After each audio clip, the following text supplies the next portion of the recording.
Российский Forbes рекомендует россиянам прежде всего посетить Иссык-Кульские монастыри, а затем уже курорты Италии, Черногории, Португалии и Греции. Турция и Египет из-за сложившейся геополитической обстановки уже не в приоритете. Потому наплыв туристов из России и Казахстана ожидается именно в нашу страну. Среди иностранных граждан популярны такие направления, как пляжный туризм, альпинизм, эко- и этнотуризм. Большой интерес у них вызывает также культура, обычаи и традиции кыргызского народа. Как говорят в департаменте туризма нашей страны, сейчас к встрече иностранных граждан готовы 80% всех пансионатов. Ожидается, что отдыхающих в этом году будет рекордных 4 миллиона. Проводится большая работа по разработке авиа- и автомаршрутов. Также в скором времени по дороге на Иссык-Куль наконец-таки появятся туалеты.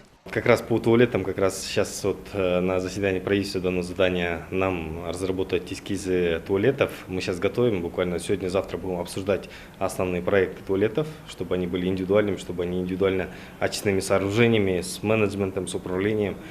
В этом году я надеюсь успеть уже хотя бы Бишкек-Балыкчи оснащать туалетами.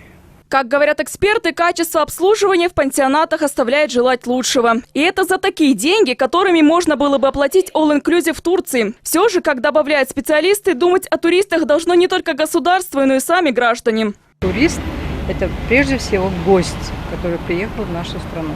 И если мы хотим, чтобы эти гости приезжали еще раз к нам и постоянно приезжали, надо ответственно относиться к своему месту проживания и к тому, что как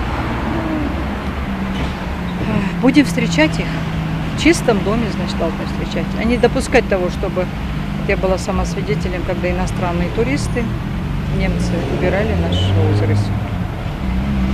Такого допускать просто нельзя. В целом же эксперт отмечает хорошую работу правительства в сфере туризма. Это и безвизовый режим на 90 дней для граждан 45 стран, и госпрограмма по развитию туризма до 2020 года, и различные фестивали, а также Всемирные игры кочевников, которые пройдут этой осенью. Анастасия Соболева, Самат Долатахунов, НТС.